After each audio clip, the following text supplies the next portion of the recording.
I'm Ben Meiselas from the MeidasTouch network. One of the key defining attributes of the Maga Republicans, which is the modern-day Republican Party, is being a sore loser. They only accept the results of an election if they win. If they lose, they were cheated. The winner doesn't deserve it. They cannot lose with grace or dignity or humility or humanity. It is utterly and completely despicable. And the tone has been set by their cult leader, Donald Trump. Look, this was on display on Tuesday night when Janet Protasiewicz went on to win the Supreme Court justice seat in Wisconsin. She was the Democratic-backed candidate who talked about things like protecting a woman's right to choose, and she talked about the importance of protecting the rights of workers, and she talked about the importance of free and fair elections. Her opponent was Maga Republican Dan Kelly. Let me give you right now just a preview of Dan Kelly, what was supposed to be a concession speech, but basically was just the Maga Republican Dan Kelly whining and saying that the winner, Janet Protasiewicz, is unworthy of winning. Here, play this brief clip. And it brings me no joy to say this. I wish that in a circumstance like this, I would be able to concede to a worthy opponent. But I do not have a worthy opponent to which I can concede. This was the most deeply deceitful, dishonorable, despicable campaign I have ever seen run for the courts. It was truly beneath contempt. I want to show you the broader clip of what Dan Kelly said, so you have the full context as well. But this kind of proves as well the importance of Janet Protasiewicz winning the seat of Supreme Court Justice. I mean, Dan Kelly clearly does not have the temperament to be in government, does not have the temperament to be a judge. He is way too emotional and, has no ability to accept defeat gracefully at all. All you have to do is say it was a hard-fought race.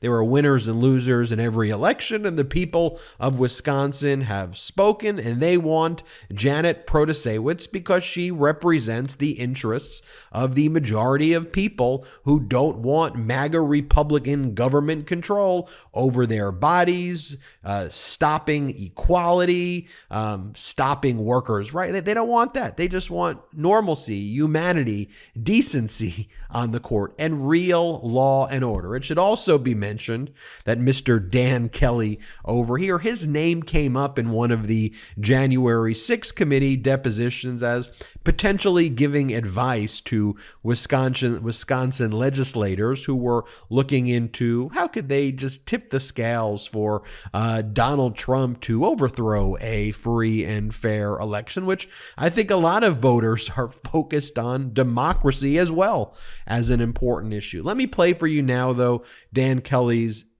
despicable and disgusting concession speech. So it's only a few minutes, but I want you to watch the full thing, and then we're going to talk about it after. Here, play this clip. Now, this didn't turn out the way that we were looking for. And I think there are a couple of reasons for it, and I think we need to address them head on. And it brings me no joy to say this. I wish that in a circumstance like this, I would be able to concede to a worthy opponent. But I do not have a worthy opponent to which I can concede. True that. This was the most deeply deceitful, dishonorable, despicable campaign I have ever seen run for the courts. Yes. It was truly beneath contempt. Now, I say this not because we did not prevail. I do not say this because of the rancid slanders that were launched against me, although that was bad enough. But that is not my concern. My concern is the damage done to the institution of the court. Yes. Yes. Yes. My opponent is a serial liar. Yep. Yes. Yep. She's disregarded judicial ethics. Yep. Yes. She's demeaned the judiciary with her behavior. And this is the future that we have to look forward to in Wisconsin.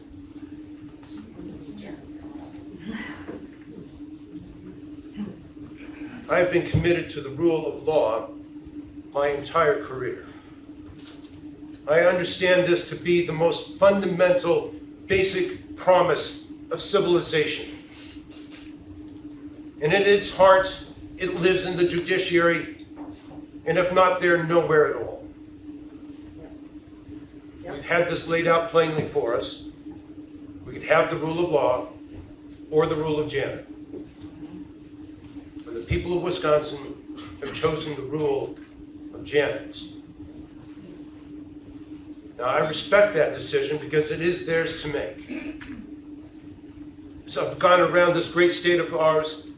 Everywhere I've gone, I've reminded the people that all the power to create and maintain governments in this state belongs to them. And all the power to decide who sits in the seats created by their Constitution belongs to them. And I promised them that I would respect their decision in this race, regardless of what it is. Because that is what a servant does. So I respect the decision that the people of Wisconsin have made.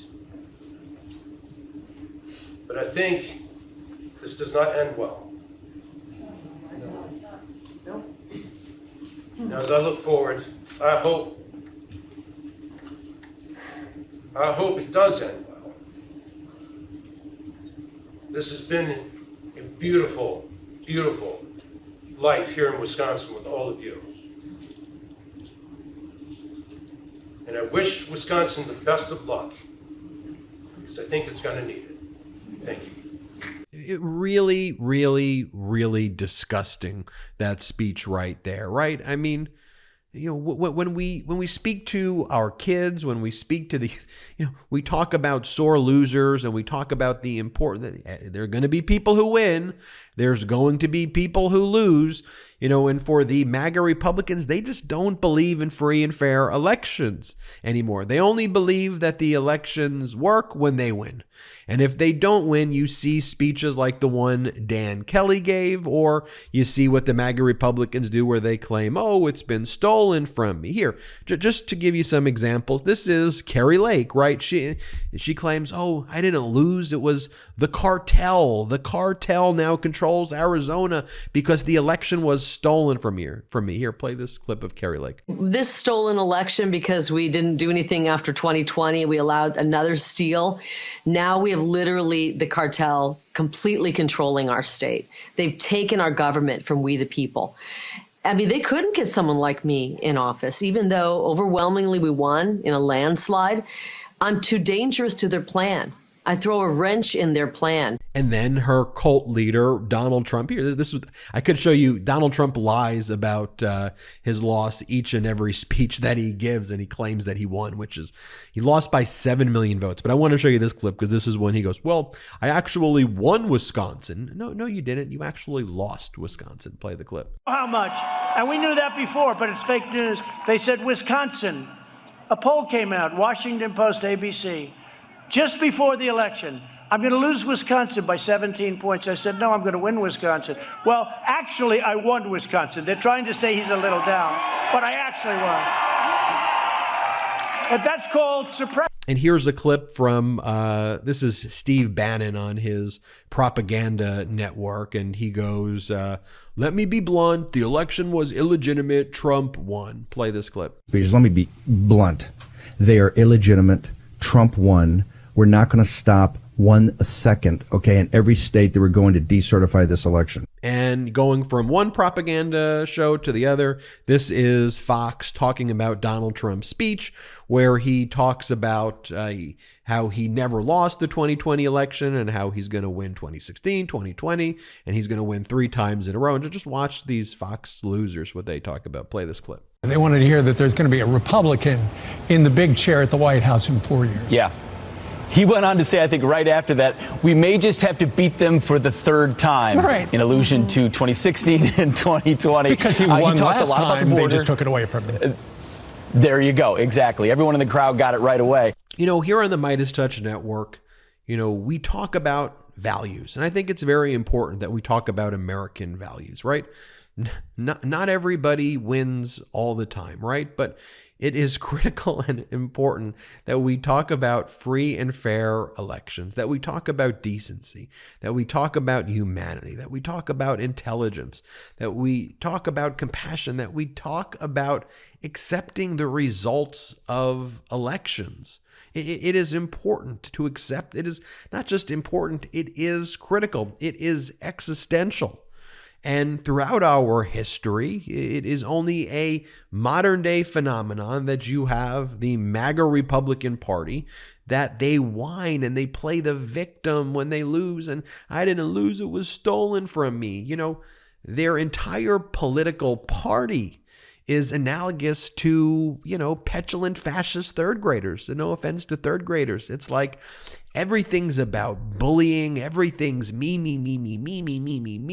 Everything's about lying and whining and playing the victim. And honestly, most third graders are far more intelligent, respectful. You know, that's why I said no offense to third graders, because this is like some strange, fascist, weird, dangerous stuff that you're watching there. You know, you see a Democrat who loses an election, who gives a concession speech, who says it's a hard-fought race, and these are the results sometimes, and then you move on.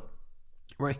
Even in the primaries, you'll see the Republicans, you know, claiming that other Republicans stole elections from them. It is disgraceful. I think that is, in addition to dangerous, I think disgraceful is one of the best words to capture this phenomenon. And that's one of the reasons why MAGA Republicans should not be anywhere near the seat of power. They don't have the maturity. They don't have the maturity to make decisions over our lives. And that's what it is that a politician does, right? They make critical decisions over our lives, over our families' lives, over our communities' lives, and the lives of our neighbors, people we love and respect, over the lives of people in our country and the world. And these Republicans don't have the emotional maturity, the mental maturity. They don't have the maturity to handle these things. And by the way, that's probably the best compliment that I could pay them right now, is that they lack the emotional maturity. Because I could go down the line and talk to you about their fascism and traitorous, and how they don't support equality, and how they affirmatively want to cause harm. But in this video, I just want to talk very basically about they lack the emotional maturity. They're immature. They're fascist babies. And you see it right there on display. It's disgusting. And we're going to keep calling it out here on the MeidasTouch Network. Do me a favor, hit subscribe. We're on our way to 1.5 million subscribers thanks to your awesome support. So please hit subscribe. Wherever you get your audio podcast, just search for MeidasTouch Podcast and make sure you download it.